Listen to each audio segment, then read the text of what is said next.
Hi, welcome to the notes on Unit 3. In this lecture, we will cover chapters 4 and 5. Chapter 4 is preparing to collaborate, and chapter 5 is about relating to others.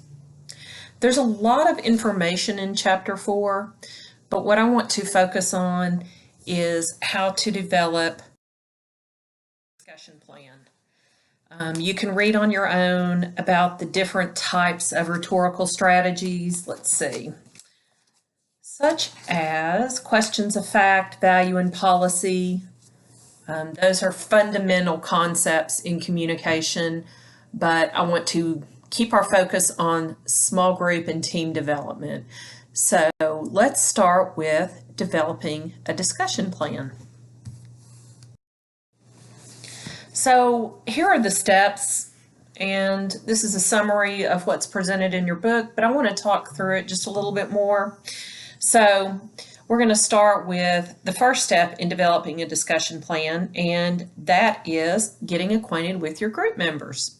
Makes sense on the surface, right?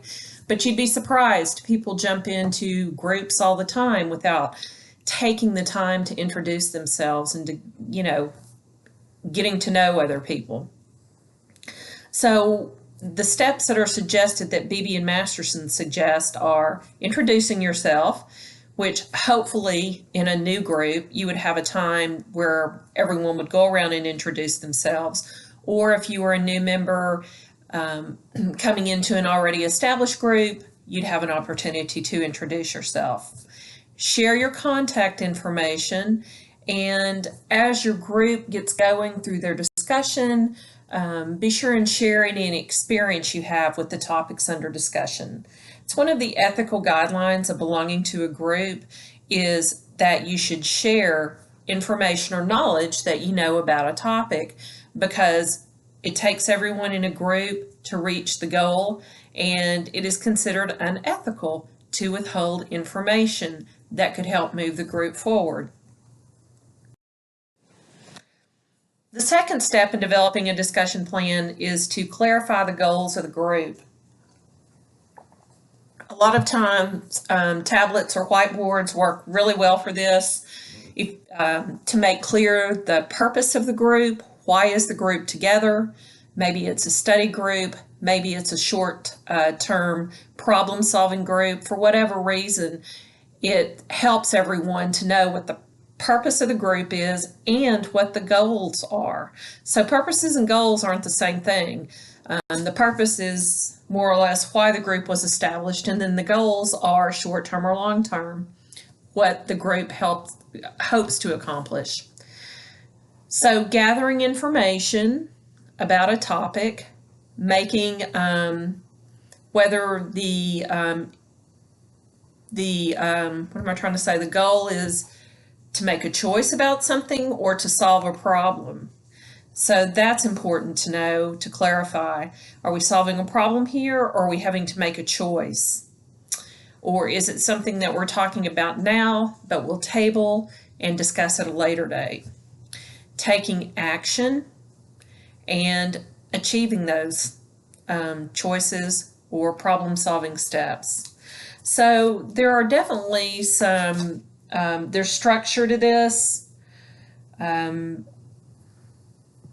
if you go about it in a structured way, it helps your group achieve more. It's also helpful to encourage everybody to participate. So, and look at that. So, in this step, we're going to develop a plan for gathering information and analyzing issues. This is the third step. So in this step, you want to be very realistic. You want to talk among yourselves in the group about what do you already know, write it down somewhere, record it, assign tasks to people if you're the leader, or ask for volunteers to help, and then set a definite date to report back. So think about your team discussion question assignment in this course. For each unit, a team is assigned to write a discussion question, gather supplementary materials, and facilitate discussion. So you're free to choose any topic from the chapters that we're reading in that unit. So, for example, in chapter 5, we're talking about different types of group and team dynamics. So maybe you want to choose the topic of norms, or let's just say group roles. Let's go with group roles. So you would ask yourself, each person in the group, what do you already know about group roles? Then you would record that information somewhere where everyone could find it. And then you would talk about the way that you want to gather the information. So this is where assigning tasks or asking for volunteers come in. Where are you going to look for information on group roles? Are you going to look online in the MTSU library? Are you going to look in your communication textbooks? Of course, you're going to look online because we all do.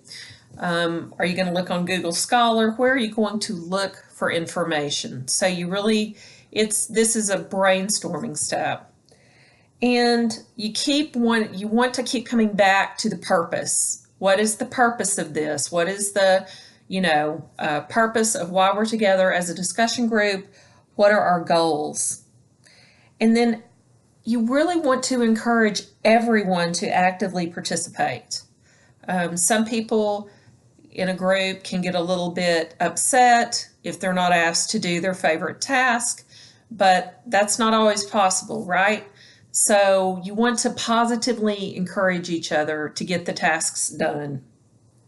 And then you want to keep your project on time and on track by looking at it periodically or asking people, check in 1 week from now. Okay, and then so you've got that checkpoint. You can see what information's been gathered. You can see what people have been doing. And then maybe you'll set a deadline for the next week to check back in. But it keeps your group on track and it keeps those clear goals in view for your group. And this is a good way to go about planning for this assignment in this class, among other things. This is an excellent way to complete goals in a work group as well.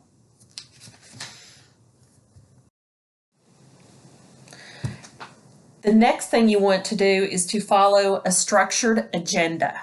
Now, if you don't know what an agenda is, it is just simply a prepared list of issues, topics, and questions that the group will discuss. There are specific formats for writing an agenda. So it's not just like a checklist, but there's a very specific format. For example, I chair a group that's volunteer work, and I have to write an agenda every month for the group. So my agenda always starts out with approval of the minutes of the last meeting, and then we look at the old business that still needs to be wrapped up, and then we move on to new business. And there's topics underneath each one. On my agendas, I write, for each topic, I list a person's name, and that person will speak on that topic. So it's very organized and it's very structured. Everyone in the group gets a copy of it beforehand so they know what they need to prepare or if they need to prepare. And it helps your meeting flow smoothly. Some people go as far as writing projected times for each topic, especially I've seen groups do that if their members have trouble staying on track or just staying on task. So that's one way to do it. But if you, I'll try and provide some examples, but you can Google it and look on Google Scholar and look under Google Images. And there are many, many different examples of agendas. But you really want to follow a structured agenda. Your best choice is a problem-solving agenda, especially if that's what you're looking at. You could format that to also be one in which you discuss different choices.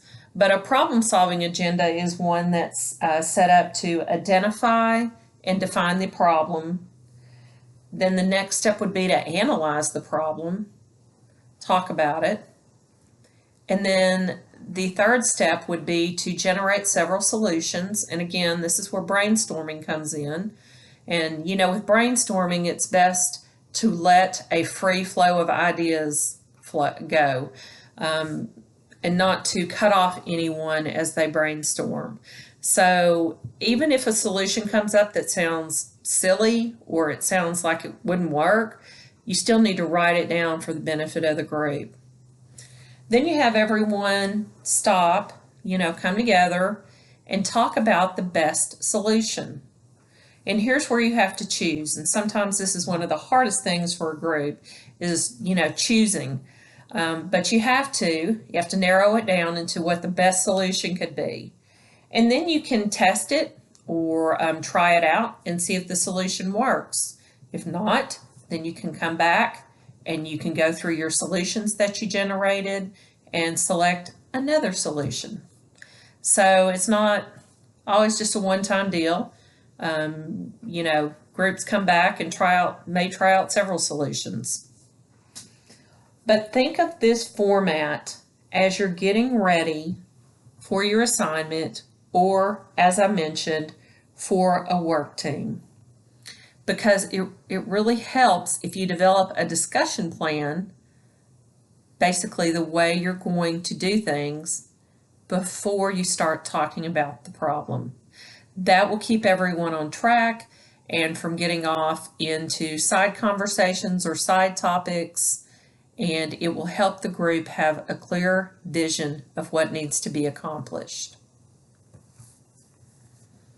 All right, that was what I wanted to cover in Chapter 4, was developing a discussion plan. So let's move on to Chapter 5, where there is a lot more information that I want to cover.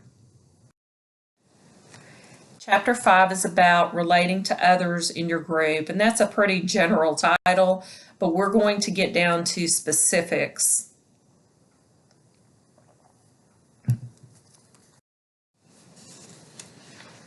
All right, so what we're going to look at in Chapter 5 are the relational elements in groups, and those include roles, norms, status, and trust. And along with status also goes power. So we're really talking about 5 different relational elements. All right, I'm sure that you're familiar in some way with group roles. You've probably heard them talked about, whether it's in a psychology class or a management class or specifically a communication class. There are roles. So roles are sets of expectations that we assign to others and to ourselves. So when you think about a role in a group, you think about what your expectation is for your performance in that group. And this is based on our self-concept. And self-concept is a theory, and it's been built upon and developed by many, many theorists over the years. But basically, theorists agree that we are not born with a self-concept. It is something that we develop based on our family of origin, based on others who are influential around us, based on what we are told about ourselves. As we grow older, our self-concept changes, and because we mature and we see ourselves in different ways, and we see our talents and our skills, and we incorporate those into our sense of self-concept. Now, of course, there are negative and positive aspects to our self-concepts. But it is something that changes a lot as we're younger and becomes more stable as we get older. Within a group, a role, we may meet someone and think they'd be a great leader, or they would be a great recorder, someone who takes notes. So we may have these initial thoughts about people in the group, but it's only as we get together and we get to know people and interact with them in a group that we can see what kind of roles they naturally gravitate to, or that we naturally gravitate to. I also want to touch on this other information at the bottom. Of course, I mentioned that self-concept is made up of who we think we are. I mentioned family influences, but gender also influences self-concept quite a bit.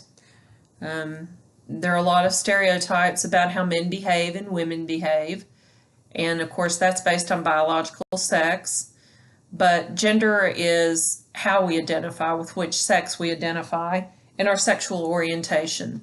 That also influences our self-concept, as does culture. And of course, in our individualistic American culture, we all want to speak up, mostly, and be assertive, and that also influences how we behave in a group. Now, there are three main types of roles. We have task roles, we have maintenance roles, and individual roles.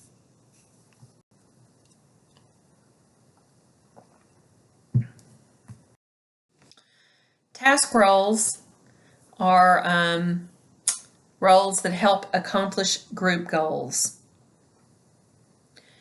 Maintenance roles help establish the social atmosphere in a group. And individual roles call attention to individual accomplishments rather than the collective group. So individual roles are more of a negative role, whereas task and maintenance roles are more positive, generally seen as more positive.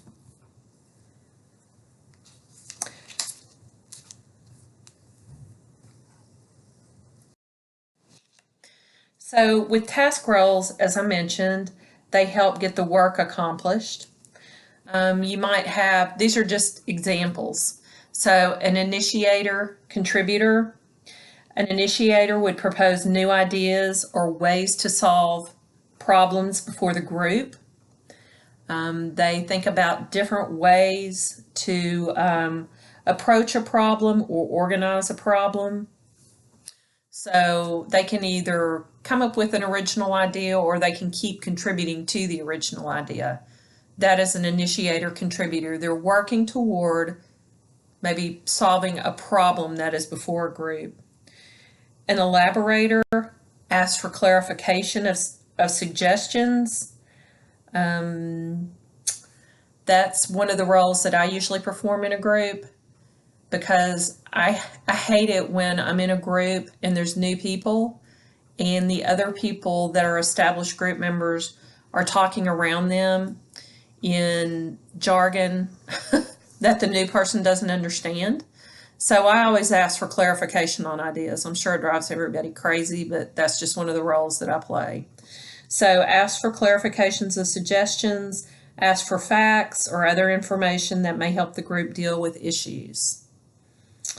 A coordinator helps coordinate tasks between different people, and an orienter summarizer may stop and ask that the points that have been discussed thus far be summarized in some way. So it helps, it's like a signpost in a speech. If you've taken public speaking, you have the conversation thread going on, but someone stops, asks for a summary of what's been discussed so far.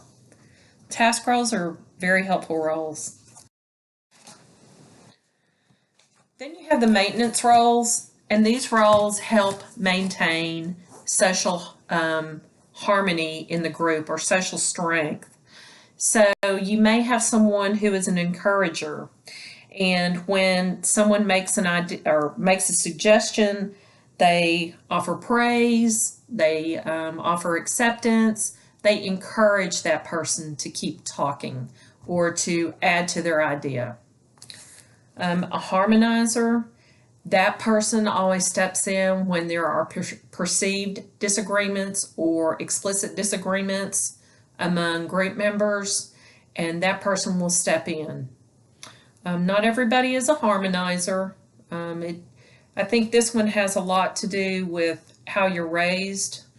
You know, if you dislike conflict, maybe you came from a home where there was a lot of conflict and you dislike conflict, so you do whatever you can in any situation to keep the peace. That's this type of person. Or you may just naturally like to help mediate disputes. Either way.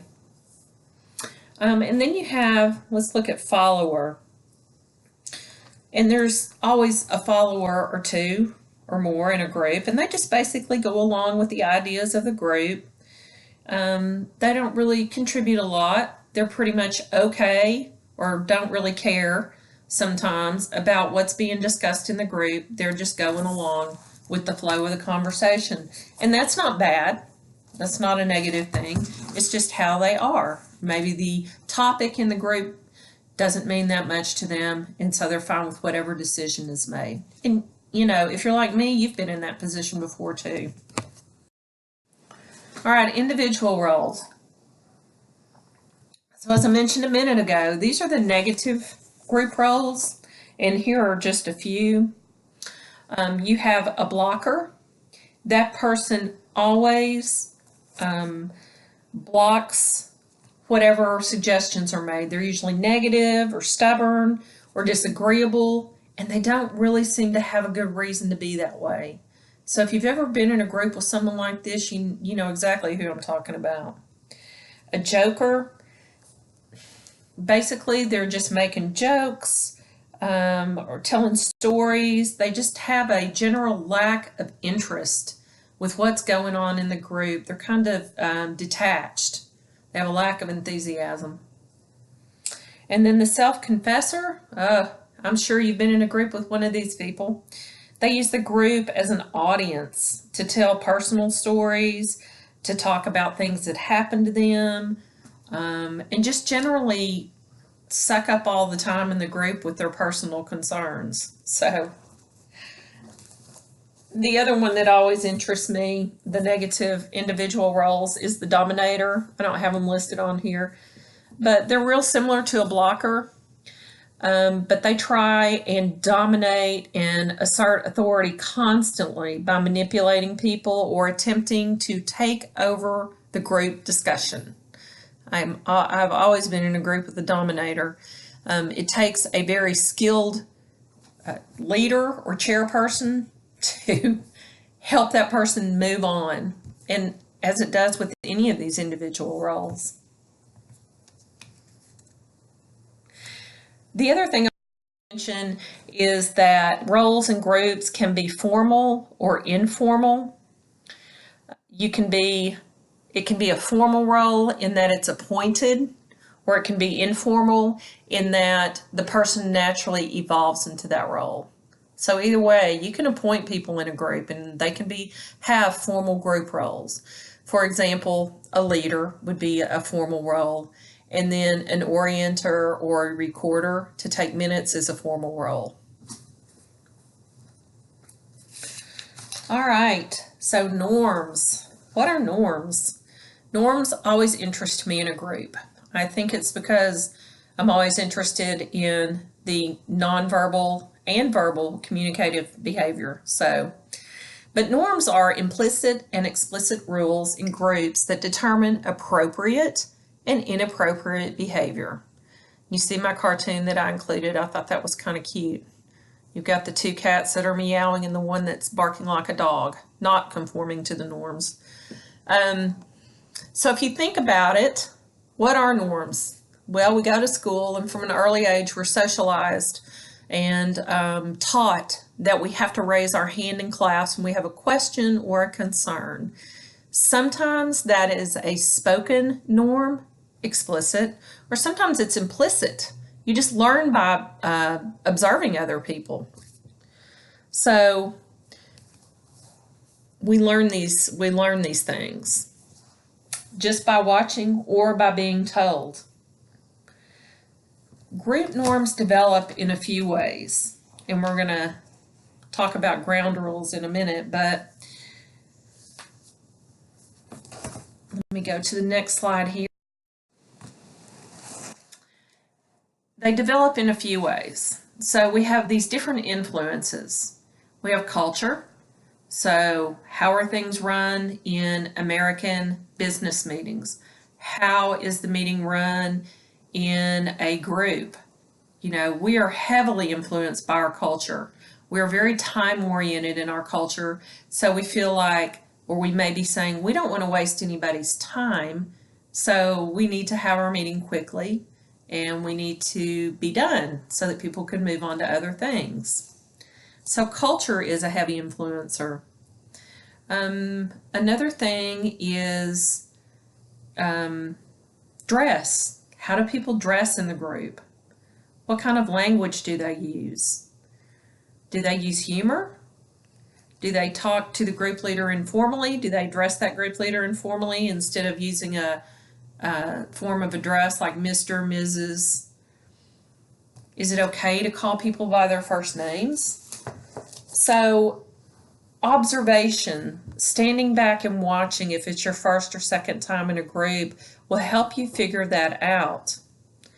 We are influenced or persuaded to conform to norms by several things. So, a sense of group identification. If we want to feel like we're part of the group, then we're going to conform to either the explicit norms, the ones that are stated, or the implicit norms, the ones that you've observed that everyone seems to do. We're also influenced by the number of people in the group who have conformed. So, have most of the people in the group, are they performing this norm? Perhaps a norm is before you are recognized, you have to be recognized to speak in the group. So, you have to raise like your hand, the palm of your hand up, so you can be recognized. Have most people conform to that, or do some people just talk? What is the quality of the relationships in the group? Do people seem to like each other?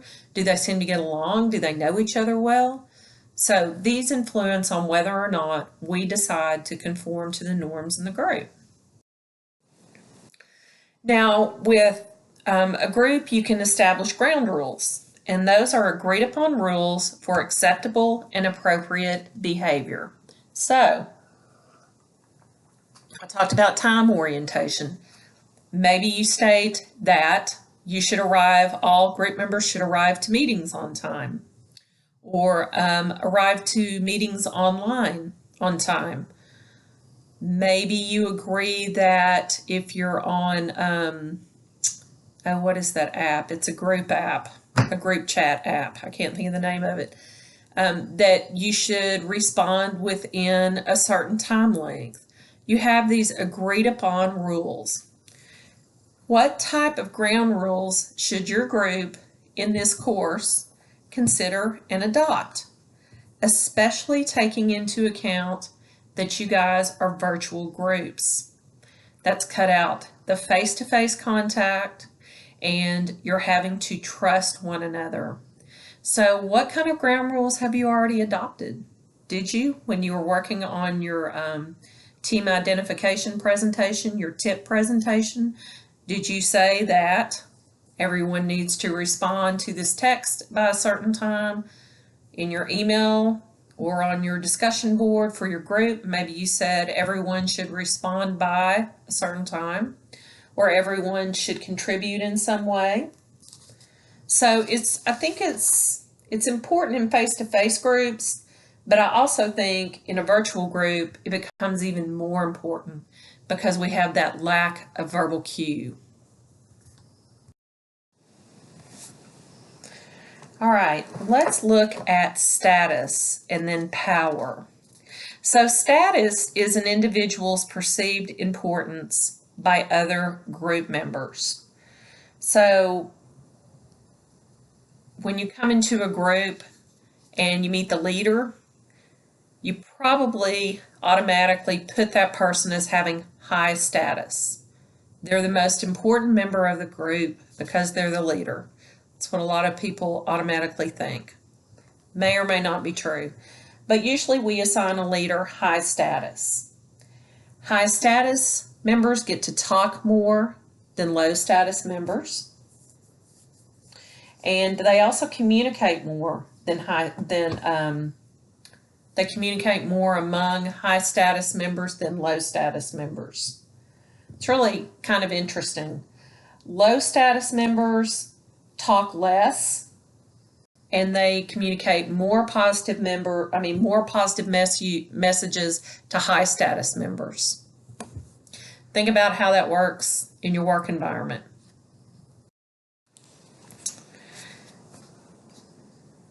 Group members are also more likely to ignore the suggestions made by low status members than those made by high status members.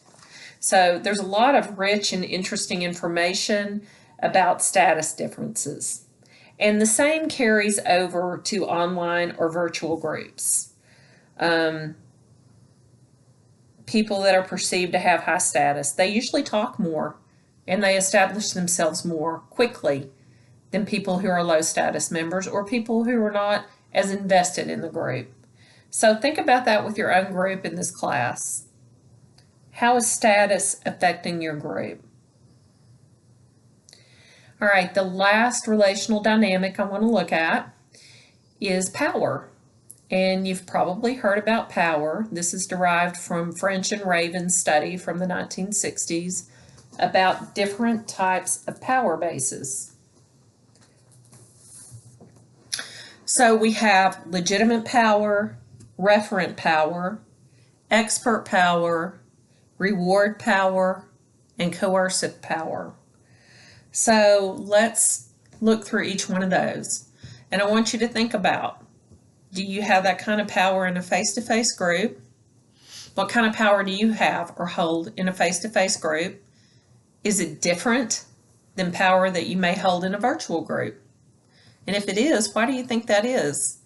Just something to ponder, something to think critically about.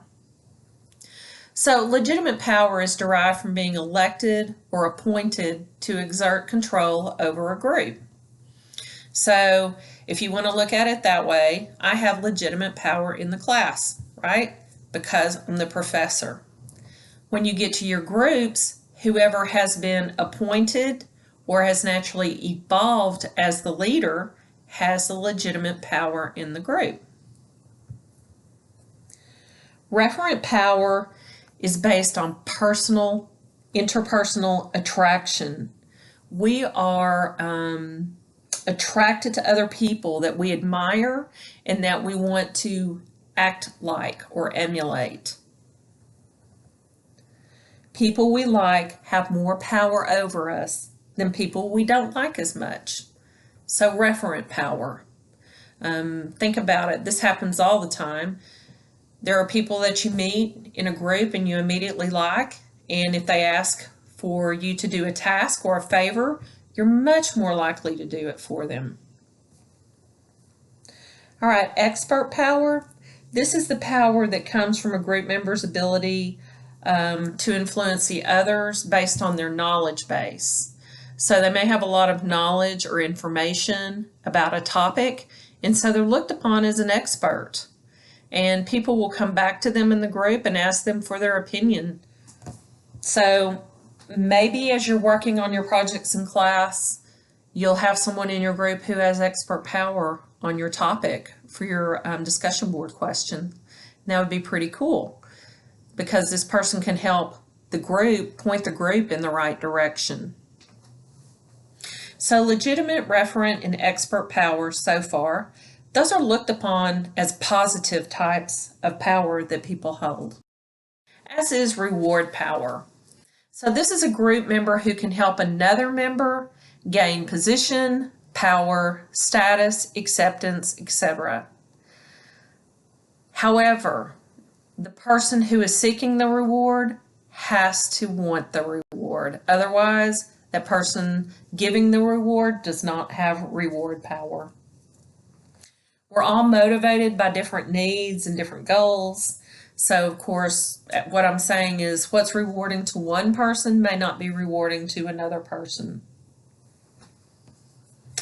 The last type of power I want to look at is coercive power. And this is generally viewed as a negative type of power, although it doesn't have to be. But it's based on the perception that you can be punished for acting or not acting in a certain way. It could be a boss that has the ability to demote others, reduce salaries. It could be a group leader that has the ability to dismiss people from a group.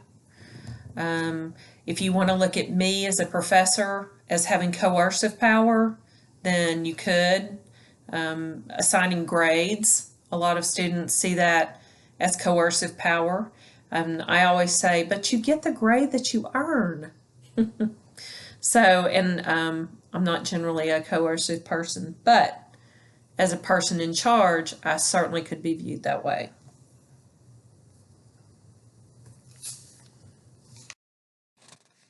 So the outcome of power in groups sometimes. Power struggles, when there is a lot of struggle for power, maybe there's uncertainty about the leader or the leader seems weak to other group members, that can result in power struggles. That is, the outcome is often poor decisions. Too much talking or not enough talk influences other group members' perception of your power. An imbalance of power can lead to less group decision making and more solo decision making. So these are when the positive group roles kind of let go and the individual or the solo decision making for the individual roles takes over. It's interesting to note in our organizational work teams, individual power is based on dependence on one another. You know you have to get the job done for work, just as hopefully you know you need to get the assignment done for school.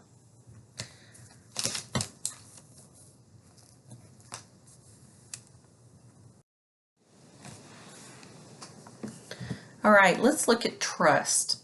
So BB defines trust as the extent to which a person is confident in and willing to act on the basis, it should say, of another person's words, actions, and decisions. In the online environment, there is a concept called swift trust. So that is trust that develops very quickly because what you assume is that everyone is in the class to make the best grade that they can. You can't see the person in a virtual group, so you're going to hopefully assume the best about them. That is called swift trust. In face-to-face groups, we develop trust through observation, mutual respect, in other words, being kind and considerate to one another, and based on our past experiences in groups with other people. And I hear from students all the time about their experience in small groups. It can be the best group or it can be the worst group. I can't say that I've ever been in a group where it's been horrible. I was in a lot of groups when I was doing my graduate work, but those were graduate students and they were very invested in what they were doing, so our groups were pretty positive. I have been part of groups where I didn't feel like I was a part of them, but that's not really trust. Virtual teams, as I said, trust can either develop very quickly, which is swift trust, or it can develop a lot more slowly. But you can build trust in virtual teams by following through on what you say you're going to do, by responding quickly to other group members, whether that's email or chat or whatever method you guys have set up. It could be a discussion board, but checking in and responding quickly to one another. And by sharing the information that you have. If you have expert information or knowledge about the topic you guys are working on, then share that information.